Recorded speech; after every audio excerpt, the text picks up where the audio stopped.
Hi all.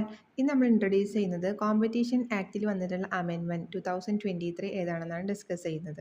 അതിലുള്ള key changes ആണ്. മുൻപത്തെ വീഡിയോയിൽ നമ്മൾ MRTP ആക്റ്റും കോമ്പറ്റീഷൻ ആക്റ്റിനെ കുറിച്ച് ഡിസ്കസ് ചെയ്തിട്ടുണ്ടായിരുന്നു. സോ നമുക്ക് വീഡിയോയിലേക്ക് പോവാം. ഫസ്റ്റ് കീ ചേഞ്ചസ് എന്ന് പറയുന്നത് faster case handling. Competition commission of India must finish its investigation within shorter time limit so that companies get decisions quickly.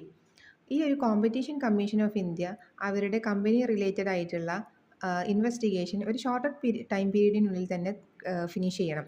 അങ്ങനെയാകുമ്പോൾ കമ്പനീസിനൊക്കെ ഡിസിഷൻസ് വളരെ പെട്ടെന്ന് എടുക്കാൻ കഴിയുമെന്നാണ് ഫസ്റ്റ് പോയിന്റിൽ പറയുന്നത്. Second one, new rules for big mergers and acquisition.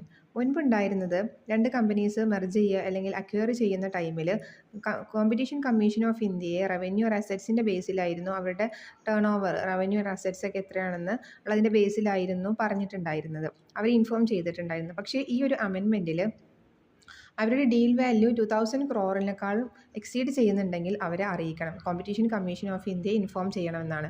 അതേപോലെ തന്നെ assessment time line എന്ന് പറയുന്നത്, അതായത് ഒരു കോമ്പറ്റീഷൻ കമ്മീഷന് ഇതിനെപ്പറ്റി ഇൻവെസ്റ്റിഗേറ്റ് ചെയ്യാനുള്ള ടൈം എന്ന് പറയുന്നത് 210 ഡേയ്സിൽ നിന്നും 150 ഡേയ്സിലേക്ക് കൺവേർട്ട് ചെയ്ത് ചുരുക്കിയിട്ടുണ്ട്.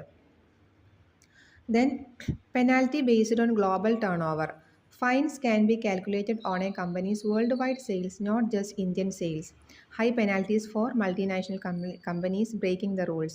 അതായത് എന്തെങ്കിലും തരത്തിലുള്ള റൂൾസ് ഒക്കെ ബ്രേക്ക് ചെയ്യുകയാണെങ്കിൽ അത് വേൾഡ് ടേൺ ഓവറിൻ്റെ ബേസിലായിരിക്കും, വേൾഡ് വൈഡ് സെയിൽസിൻ്റെ ബേസിലായിരിക്കും പെനാൽറ്റീസ് ഒക്കെ വരിക, അല്ലെങ്കിൽ ഒരു ഇന്ത്യൻ സെയിൽസിൻ്റെ അങ്ങനെയൊന്നുമല്ല വരിക, അത് വേൾഡ് വൈഡ് സെയിൽസിൻ്റെ ബേസിലായിരിക്കും വരിക. അതുകൊണ്ട് തന്നെ ഹൈ പെനാൽറ്റീസ് വരാനുള്ള ചാൻസ് ഉണ്ട്.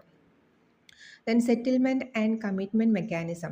Companies accused for anti-competitive practices can settle or commit to change their behavior without a long court battle, saves times and resources.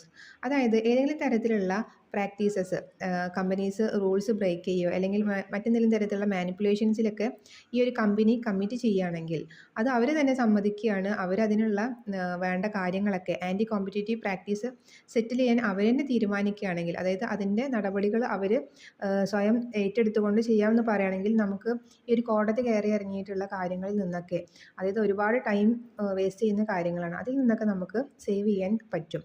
അതിന് ഉള്ളൊരു അനുമതി ഈ ഒരു അമെൻമെൻറ്റിൽ പറയുന്നുണ്ട്.